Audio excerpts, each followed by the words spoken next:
إذا بالنسبة للعقم اللي هو صراحة كتر وكتر لعدة أسباب. أولا التغذية اللي سيئة في مشتقات الحليب، في اللحوم الحمراء، في اللحوم الطيور، في كثير من المواد تناخذوا هرمونات. الغريب في الأمر ولات الهرمونات هي ملجأ لكثير من الصناعيين في التغذية، ولاو أنه تعطيوه لنا بشكل كبير باش أنهم هما يربحوا الأموال في زيادة الوزن تاع اللحوم، ثم أنه يستعملوها في يحلوا مشاكلهم من ناحية المردودية في تربية المواشي وفي التربية الغذائية. اش لقينا؟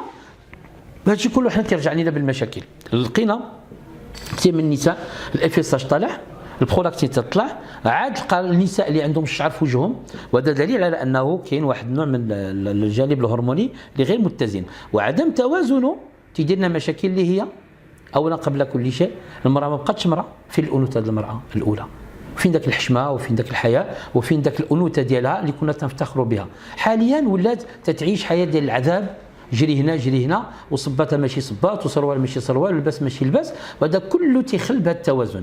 ثانيا القلق والتوتر والعصب، هذا كله تيخليش على انه المراه في الانوثه ديالها، حتى الرجل مع الاسف مع داك السروال المزير وتيزير له على الجهاز التناسلي، تيدير له مشاكل. ما نتكلموش على الزنا، كثير من الناس يجوا عندي نتيجه الزنا فقدوا المني والحيويه المني، حتى من جاو يتزوجوا يديروا وليدات ما قدوش يديروا وليدات، الزريعه ما كايناش، كاين ما يسمى بلازوسبيرمي.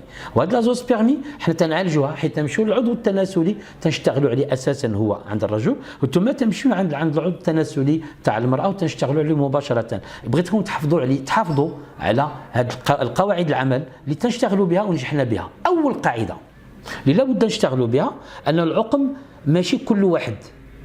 مزيان، نعطيكم مثال. افيساج طالع عند سيده عندها 37 سنه، سبق لها ولدات، والطبيب ملي مشات عنده بو كونترول باش يدير وليدات وحلف قال لها والله ما تولد، وقال لها نحيد طابليه بيضاء، بفضل الله اقل من شهرين حملات، ولكن مازال طابليته البيضاء هذيك اكثر من 3 سنوات الان. في اوروبا كذلك، في اسبانيا السيده عندها 43 سنه قال الطبيب مستحيل تحمل، مستحيل الحمل، وبفضل الله تبعت شهر ونص حملات.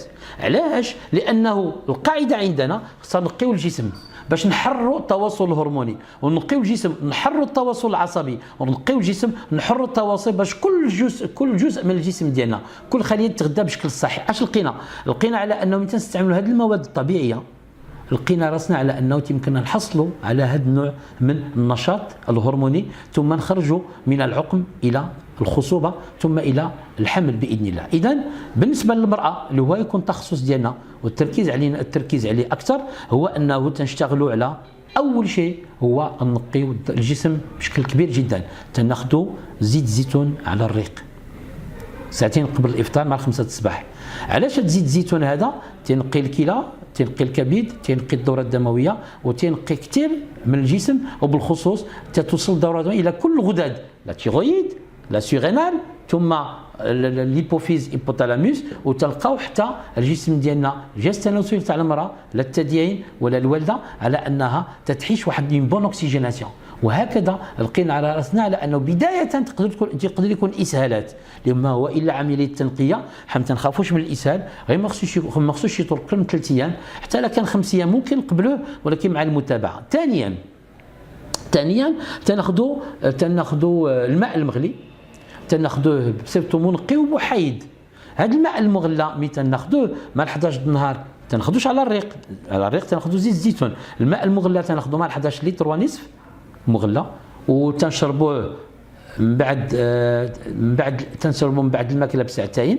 الا تغدينا او فطرنا مع 8 تناخذوه مع 11 ونص، وتا ساعه ونص عاد بغينا نتغداو وتناخذوا مع 5 د العشيه. اذا تكونوا تغدينا بواحد 3 ساعات 4 ساعات، وقبل العشاء قبل اي اكل بعد ساعتين.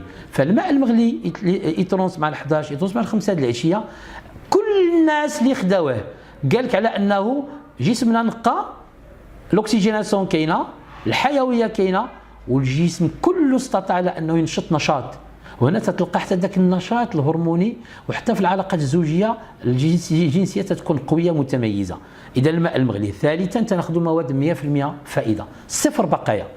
العسل معلقه كبيره تنديروا فيها غذاء ملكات حتى ل 7%، تقريبا 60 حتى 70 غرام في الكيلو. واحسن العسل يكون السدر.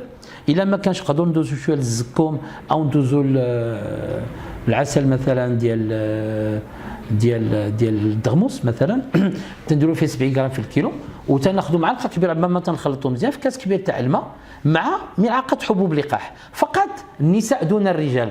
نقدروا نستعملوا البصل مع الماء والعسل دون حبوب اللقاح، او نقدروا نستعملوا حبوب اللقاح مع العسل دون البولين. فقط نقدروا نديروا حتى اون التيرناسيون، كاس نديروا فيه كاس كبير ديال الماء مغلي في ملعقه عسل دغموس في غذاء ملكات او السيدر او الزكو، ثم نديروا فيه مره حبوب اللقاح في الكاس الاول ديال 7 الصباح مثلا، ومن بعد ساعتين نديروا فيه البصل دون حبوب اللقاح ولكن مع العسل.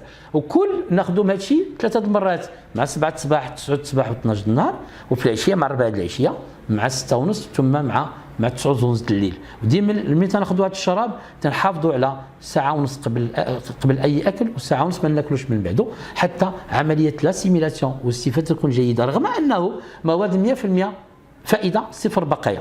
الغريب في الامر كاين مواد اللي حتى هي تتمشي الى 100% فائده صفر بقايا، بحال عصير البرو، كرافس، معدنوس، وهذا في النشاط الهرموني قاتل جدا، مخفض للوزن، منشط للهرمونات، تنقي الدوره الدمويه. وكل النساء اللي عندهم فيبروم كيست نودول، اذا دي كيست دي نودول دي فيبروم، كلهم ملي خداوهم بعد بين شهرين وثلاث شهور مشاو لي نودول، مشاو لي كيست، مشاو نقاو التدين من داك لي كالسيفيكاسيون، ونقاو كذلك الوالده من لي كيست ومن الكره واللي فيبروم.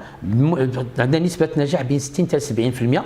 واللي عنده تعقيدات تنحاولوا نشدوا 3 شهور اخرى، ممكن 3 شهور ثالثه هي 9 شهور، وهكذا تمكننا ان نقيو بطريقه جيده. تصوروا حاليا الخضار الخضراء كل ما تناكلوهم ما طيبينش، كل ما والطريين بالطبع وعصائر يكونوا افضل، تمكننا نستافدوا حتى 90 96 98 99%. وهكذا طريقه التحضير وطريقه الاستعمال وحسن اختيار المواد العلاجيه جميل جدا. هذو مواد كافيين، ولكن كاين ماده جيده إلا تعلمنا ناخذوها حاليا في المختبرات الطبيه، مختبرات الصيدليه، توجدوا منهم دي فيرتيليزون منشطين جنسيين لا عند الرجل ولا عند المراه. عرفتي شكون هما؟ وتلقاو كذلك مفيدين حتى لفقر الدم عند النساء والرجال صغار او كبار، وتلقاو مفيدين حتى في هشاشه العظام. علاش؟ لان مثلا ناخذوا البذره ديال الحلبه حبه وتنقيوها تنديروها في الماء معدني مثلا، تنخليوها 12 ساعه، 100 غرام ممكن 200 غرام ممكن 300 غرام، اذا تناخذوها من العصر 4 العشيه الى غايه مثلا 5 الليل الفجر بغيت نعني. وهذا تنشدوا ذاك الحلبه، تناخذ 2 معالق كبار، تناخذوا ذاك الحلبه تنصفيوها من الماء بغينا نشربوه فيه فيتامينات انزيمات هرمونات، والحلبه تنفرشوا لها القطن وتنرشوها بالماء 7 ايام 5 ايام حتى 7 ايام، تبدا تتنبت. اذا خصها تكون مهزوزه من الارض باش منين ما نرشوا يقطر ما يخماش من التحت، ونغطيوها بثوب على الغبره لانها تبقى 5 ايام غالبا 7 ايام، وتثبت تصوب نبته. هذه العمليه تسمى لا جيرميناسيون او عمليه الانبات، لان القمح او الحلبه او البذور فيها خزان، وكاين واحد الجنين حنا ملي تنشطوه بالماء تبدا تيكبر، وتكاثر الخلايا عطانا احسن فرصه لاعاده بناء جسم الانسان. ولكن واخا تكون سرطانات بالانواع ديالها، واخا تكون نشاط هرموني نازل الارض، يمكننا نطلعوا النشاط الهرموني ونخرجوا الناس من العقم. سيده 43 سنه في اسبانيا قال الطبيب مستحيل تحمل، عطيتها الحلبه منبته تاكل نص كيلو في اليوم ونبقات ماكلتها 100%، شهر ونص حملات. قال مستحيل تحمل، ومن بعد شهر ونص حملات. منين نجحت علمت صاحبتها في اسبانيا حتى هي حملت. وهذه السيده علمت بنت خالتها طبيبه في وجده حتى هي حملت. ما معنى الكلام؟ القدره على اعاده انتاج النجاح واعاده النجاح بنفس الاسلوب الحاضر، هذا هو القانون اللي تسمى لا ريبرودكتيبيليتي، اعاده انتاج النجاح. اذا قاعده صادقه، قاعده كل واحد فينا منين ننجح بها صيفط لنا النجاح ديالو حتى نطلعوا دي ستاتيستيك ونعلموا العالم الطبيعي سيد، وهو سيد العلاج. الكيماوي فرع، ما هو حتى واحد في الألف من النجاح تاع الطبيعي. ديك الشيء حنا تنجحوا وما عندناش امراض مزمنه، هما كيماويين عندهم امراض مزمنه. اذا علاش ما يكونش تشارك وتعاون ونعاونوا المريض؟ ما بقاش نقولوا العينين ما تتعالجش وتا حاجه ما تتعالج. اذا انت علاش صالح يا طبيب؟ وعلاش كاين بحث علمي وملايين الموارد تتصرف؟ اذا الله يجزيكم بخير، ما نيأسوش الناس، الامل كاين والنجاح كاين. اذا حنا لقينا انه المنبت تاع الحلبه منبت القمح مهم جدا، فقط اللي عنده مشاكل الكبد والتهاب كبد وسرطانات الكبد ما يستعملش الحلبه ولا المنبت ديالها، ياخذ القمح ياخذ الحمص، وهكذا يمكننا نحصلوا على نجاحات. اذا لقينا انه هذو مواد جيده ممكن نكتفيو بهم. ركزوا على التمر، الشريحه، الزبيب، ممكن لي فروي ساك، اللوز، قرقاع وهكذا.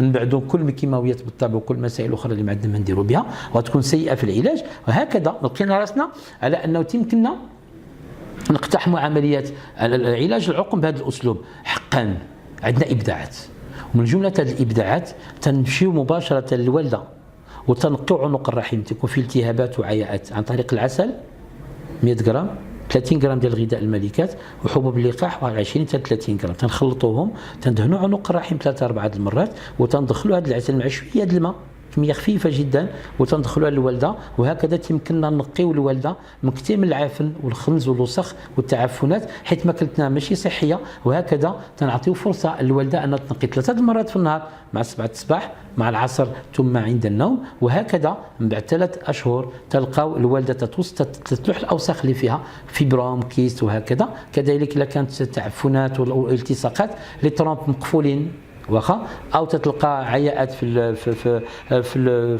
لا ماتريس ديال الرحم. وهكذا يمكننا نعاونوا بطريقه جيده. حقا انه كل ما خدينا لساعه النحل جهه تحت السره وفي العمود الفقري وجهه الاذنين، هذو النقاط الهرمونيه، وكل ما خدينا حجامه الا كانت ظروف ملائمه، ما كاينش فقر الدم، لا طونسيون مزيانه، وهاد الناس هادو ما عندهمش مشاكل صحيه معينه اللي لابد انه غادي نرسموها رسم باش الناس يعرفوا كيف يتعاملوا مع الموضوع. لقينا راسنا على اننا ممكن نحصلوا على نتائج في علاج العقم. عندنا 600 حاله عائلات اللي ما كانش يولدوا ونجحوا معنا، 600 حاله، 600 عائله. وعندنا تبقى اكثر من 730 وليد. عندنا ناس في اوروبا راهم حاملين قريب يولدوا، عندنا في دول الخليج نجحنا معهم، في دول اوروبا نجحنا معهم، داخل المغرب نجحنا معهم. وهكذا بغينا النجاح يكون سيد للجميع بدون مفاوضات ماديه ولا شروط ماديه ولا تعجيزيه، والحمد لله رب العالمين.